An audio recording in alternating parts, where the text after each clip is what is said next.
Hey there, Adam here, looking today at Elman's Joyce, The Biography of a Masterpiece and Its Maker by Zachary. This book came out last year, 2025, and I saw it on a list of like best books of the year or something.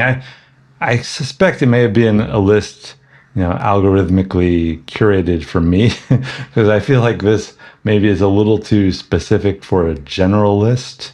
I don't know though. It's the way the book is marketed, the cover and the subtitle seem to make it look more general readership than I think it is. It's a pretty academic book in a lot of ways. It's got a lot of footnotes, and it kind of suggests that you've not only read a lot of James Joyce, but you've read Elman's biography of James Joyce, which is nearly 900 pages or something with all the footnotes. So that's a lot of reading for a lot of general readers that don't read that much. So this is a very specific book that, I don't know if you found my channel though, that's what I've covered a lot is James Joyce. I have a few playlists you may want to check out. My Ulysses for Beginners 60-something video course on James Joyce's Ulysses, and also Finnegan's Wake. I think it's just called Finnegan's Wake, the playlist, and other videos.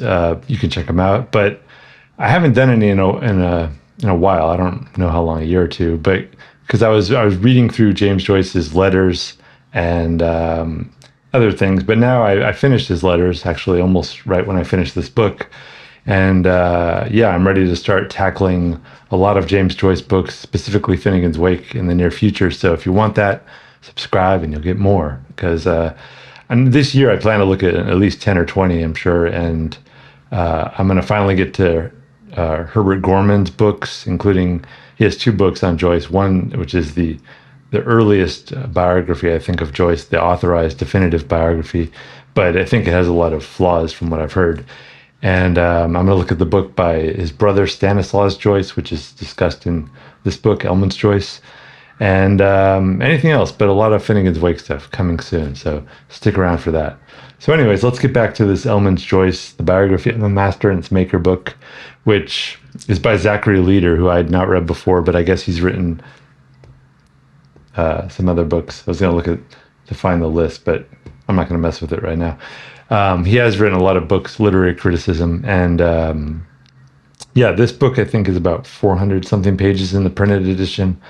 It's if you think of, Joyce is an author that more than just about any other author, he demands that you know a lot of things about his life and who he is, and a lot of it is in the text, in A Portrait of the Artist, in Dubliners, and Ulysses, but a lot of it isn't. And having an external source to aid you, I think, is very helpful. It makes, I think I suggested actually in my course that I suggest you kind of read Dubliners first, then A Portrait of the Artist, maybe Stephen Hero, and then before you get to Ulysses, I suggest maybe you read Elman's biography of Joyce. It's, I don't know if there's a perfect biography, but it's a very thorough biography. It's very easy to read. You don't need to read the endnotes. You can just read the main text, and there's a lot of interesting stuff that I think it unlocks for Ulysses and maybe Finnegan's Wake too. I don't know, but yeah, certainly for Ulysses. And it was a popular book. It sold very well, and it made, at the time when it came out in 1959, it did very well. It got a lot of good reviews. Some criticism too that is discussed in this book, and some of the aftermath of the Joyce Wars, the directions that literary criticism was taking at the time with what's it called? I think I'm blanking on the new criticism. I think where they kind of move away from looking at the author's life, move away from anything but just the text itself. And I think that mode of literary analysis has kind of been, it was kind of an extreme, and I think it's valuable, but I think most criticism nowadays tends to say, like, yes, we do want to consider the author's life and what was going on at the time. I think it is.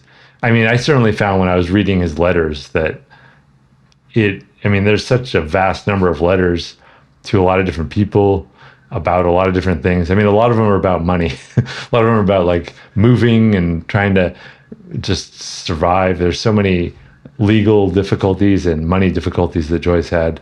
I would say like 75% of those letters are about, just surviving and getting established to make enough money and survive, dealing with his publishers, the lawyers, the lawsuits, censorship trial, all of this stuff, and copyright infringement and things like that. So some of them are pretty dry, but some of them are pretty, the style of those letters really ranges across the board.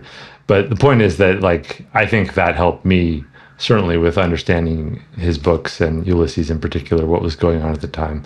It does unlock a lot. And Elman's biography, I think, unlocks a lot as well. So anyways, let's get back to Elman's Joyce, the biography of whatever it's called.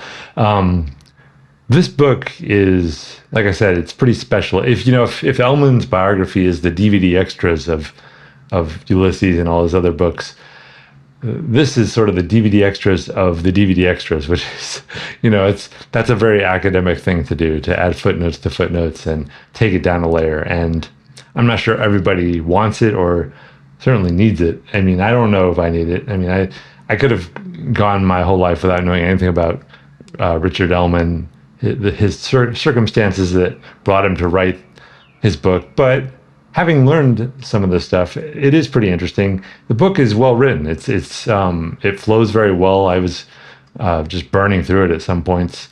I would say, though, that the first half of the book that doesn't even, it barely scratches Joyce at all. It doesn't even mention him for the most part.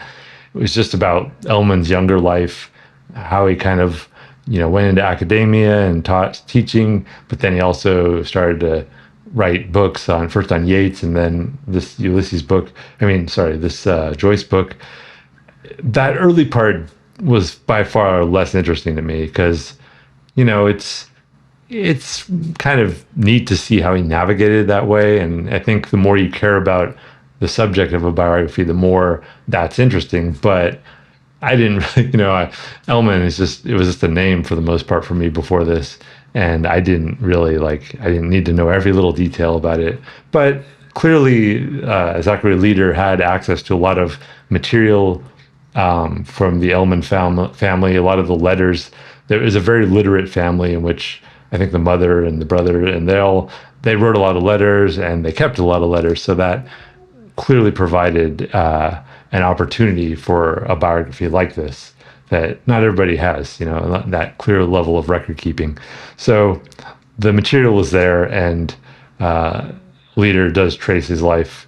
And some of it's kind of interesting, but a lot of it's just like, my barking dog stole my train of thought. I think what I was saying is that Elman, his early life is kind of interesting, but, I was not as enthralled by that. It was basically, a typical life leading towards academia, challenges, some travels to Europe, how he one thing I felt like that early section, maybe we just don't know, but like there was never like some moment when Elman's like reads Joyce for the first time and he's like, that doesn't happen. It's just like, it barely even mentions, like he drifts his way into academia and literature, and he just picks Joyce at some point as that subject. So I was kind of expecting some, clouds parting moment. It did not happen. So so Elman starts to write. He gets he gets a lot of job offers because he's writing this books on Yeats, and I don't know, it was okay, but it's like, it reminded me, I was an English major, and it kind of reminded me of this kind of literary criticism path of English majoring that so glad I did not take. And so like when I read it, it's like I just feel like this kind of vague sense of nausea that I was glad to get past that part to when he's actually writing the biography. And the amount of I don't know if he faced as many obstacles as Joyce did in writing his books and releasing them, but there were some obstacles, and he was in the midst of having, I think he has like 3 kids over the course of like the 50s. He met his wife and they got married, but I didn't realize he went to Europe so much to research the book. I thought he was basically just, researching from America or wherever, and with a lot of books. That was not the case. He did a lot of firsthand research. He met with a lot of the major figures that we associate with Joyce's life. For example, his brother, um, Harriet Shaw Weaver. I think he meets with Sylvia Beach. Yeah, I'm pretty sure. A lot of those key figures. And to me, those were the most interesting parts. Every now and then, though, like he meets with, there's like little parts like I want more details. Like sometimes I don't want more details. We get so much detail, and it's because we have it in those letters and all that. But sometimes, like he mentions, like he interviews all these people, and he says, in 1947, he interviews Aleister Crowley, and then that's all he says. And I'm like, I want to know more about that. What happened there? But we did not get that information. That's all we get is that little nugget of he interviewed Aleister Crowley in 19 like the year Crowley died. So it was probably one of the last interviews that Crowley gave, but I don't know what that situation entailed. So yeah, but anyways, the book at that point is the most interesting to me, this Zachary Leader's book that we're discussing, because he's kind of moving through these three levels of both his research into Elman's life, then Elman's research into Joyce's life, and then Joyce's books, and how they may or may not differ from Joyce's life. I've talked about this before, how Joyce creates this character, Stephen Dedalus, who is a character, but he's largely based on Joyce's self and his memories of his self. But is it the same person as Joyce himself?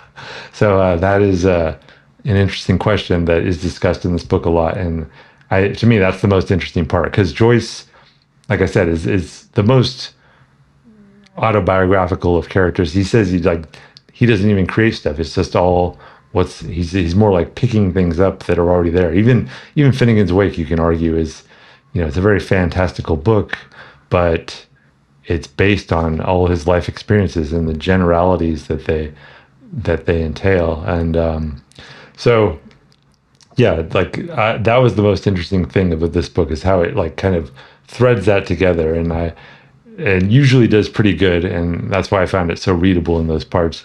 If you don't want to read the whole book, you could even almost skip the first half and just jump to that second half if you really want to. I don't know, but I think I don't know if I was tempted to give up on the early parts, because it was written as well as it could be, but it's just like it's the subject matter and what was happening are not as interesting to me as the later parts.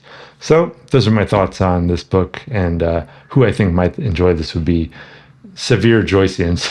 Is that a term? I want to use severe, very extreme Joyceans. Like you have to, like I said, you have to have a good corpus of material already behind you. I think marketing this in any way to the general public is a bit of an overreach, a bit of a mistake perhaps, because you're going to confuse a lot of people. But I think if you haven't made it this far in this review and in your readings of Joyce, maybe it is a book that you can enjoy. So check it out. It's probably worth a read for a lot of people on this channel. So Elman's Joyce by Zachary Leader.